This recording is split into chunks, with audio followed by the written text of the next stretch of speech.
মানুষ সবকিছু হয়তো সহ্য করে নেয়, সয়ে নেয়, কিন্তু না খেয়ে থাকতে পারবে না। মানুষ খেতে অপরাধ করবে। বেকারত্বের সাথে বেকারত্বের সাথে এবং অপরাধ বাড়ে। অর্থনৈতিক মন্দার সাথে অপরাধের সরাসরি সম্পর্ক আছে। যেই দেশে অর্থনৈতিক মন্দা দেখা যায় সেই দেশে অপরাধ বাড়ে, যেই দেশে বেকারত্বের হার খুব দ্রুত বাড়তে থাকে সেই দেশে অপরাধ খুব দ্রুত বাড়তে থাকে। এটা একদম সরাসরি সম্পর্ক, এটার সাথে কোনো রকম মানে কেউ এটাকে অস্বীকার করতে পারবে না। মানুষ বেকার হলে মানুষ চুরি করবে, ছিনতাই করবে, অন্তত খেয়ে পরে বাঁচার জন্য। মানুষ সবকিছু হয়তো সহ্য করে নেয়, সয়ে নেয়, কিন্তু না খেয়ে থাকতে পারবে না। মানুষ খেতে অপরাধ করবে। আপনি নিশ্চয়ই এই সংবাদটি আপনার চোখ এড়ায়নি। সেটি হচ্ছে এই যে একটি মন্তব্য আমরা এখানে হাইলাইট করেছি, এমনি মোর্শেদ আলম লিখেছেন। সেটি হচ্ছে মহিষ ঘাস, উনি হয়তো গরু লিখেছেন, ব্যাপারটা মহিষ নিয়ে। সম্ভবত এটি পটুয়াখালীর ঘটনা, আমি যদি খুব বেশি ভুল না করি। পটুয়াখালীতে চরে মহিষ ঘাস খেতে যাবে। এই ভদ্রলোক একদম স্পষ্ট করে বলছে যে আমাদের সারা জীবন আমরা ওই চরে গিয়ে মহিষকে ঘাস খাইয়েছি। এবার ওই ভদ্রলোকের 4টা মহিষ, 4টা মহিষকে ঘাস খাইয়ে নিয়ে আসার পরে তাকে 800 টাকা দিতে হবে। মানে না, আপনি দেখেন, যেখানে যে দেশে জেলেরা মাছ ধরতে যাবে চাঁদা দিতে হবে, এখন যে অবস্থা দেখা দিয়েছে আপনার বাংলাদেশে, যে পৃথিবীর দীর্ঘতম স্যান্ডি সি বিচ, নট দীর্ঘতম বিচ বলছি না, যারা শুনছেন, দীর্ঘতম স্যান্ডি সি বিচ আমাদের কক্সবাজারে, সেখান থেকে বালি তুলে নিয়ে বিক্রি করে দিচ্ছে। হ্যাঁ, তারপর আপনি গত 2 বছরে আরো অনেকগুলো নিউজ, লবণ চাষিরা লবণ চাষ করতে পারছে না চাঁদার জন্য।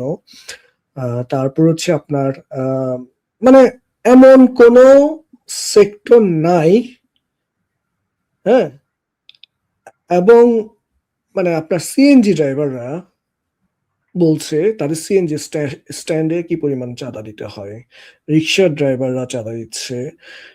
তারপর কিছুদিন আগে দেখলাম এই যে পদ্মার পারে, ওই যে ব্রিজ, পদ্মা সেতু হওয়ার পরে 2 পারে চমৎকার কিছু মানে মানুষের যাওয়ার কিছু জায়গা হয়েছে, মানুষ ওখানে যায়, হ্যাঁ, ইলিশ ভাজা খায়, হ্যাঁ, খেত।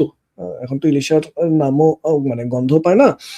তো সেই স্পটগুলোতে যেতে হলে প্রতি আধা কিলোমিটার পর পর নাকি তাকে চাঁদা দিতে হচ্ছে, মানুষ ঘুরতে যাচ্ছে। হ্যাঁ, তো তাহলে আপনি আর আর কোথায় যাবেন?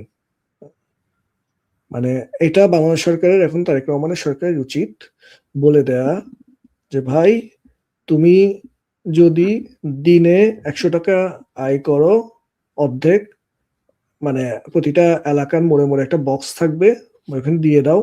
হ্যাঁ, তবু অন্তত কেউ ছুরির পোচ খাবে না, হ্যাঁ, এটা কোপ খাবে না, অন্তত মানুষ দিয়ে দিবে, নিজ দায়িত্বে দিয়ে দিবে। হ্যাঁ, মানে কিন্তু আমার প্রশ্ন হচ্ছে যে এটি কি আসলে এটি কেন সরকার নিয়ন্ত্রণ করতে পারছে না? আমি যে আপনার প্রথম যে প্রশ্নটি করেছিলাম সেই প্রশ্নটি একটি নিয়ন্ত্রণ করার ইচ্ছা, সদিচ্ছা আছে নাকি? সদিচ্ছা থাকতে হবে। না, আমার প্রশ্ন এটি কি সরকারের সদিচ্ছা নেই, সরকার প্রধানের কি সদিচ্ছা নেই, নাকি সরকার প্রধান নিজে এটার সাথে যুক্ত বলে আপনি মনে করেন? দুটো তো সম্পর্কিত। মানে সদিচ্ছা কখন আসবে? যখন তার এখানে কোনো ইন্টারেস্ট থাকবে না, যখন সে মানুষের কথা চিন্তা করবে, যখন তার এখানে কোনো একটা মানে সুবিধা আছে কোনো না কোনো ভাবে, সেখানে তার সদিচ্ছা আসার কোনো প্রশ্নই আসে না।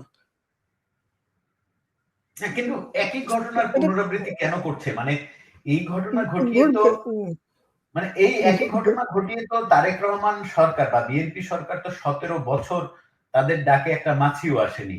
তারা আসলে কি আশায় করছে এসব? ওই যে অপোজিটে বাংলাদেশ আওয়ামী লীগকে ব্যান করে বসে রাখছে, যে তারা তো ভাবছে মাঠ, খালি মাঠ, হ্যাঁ, তারা খালি মাঠ ভীষণভাবে ডক্টর মোহাম্মদ ইউনূসের একটা মানে সাজানো নির্বাচনে, হ্যাঁ, আসন ভাগাভাগি করে অ্যাবসলিউট মেজরিটি নিয়ে ক্ষমতায় এসছে, কাউকে কেয়ার করবে না।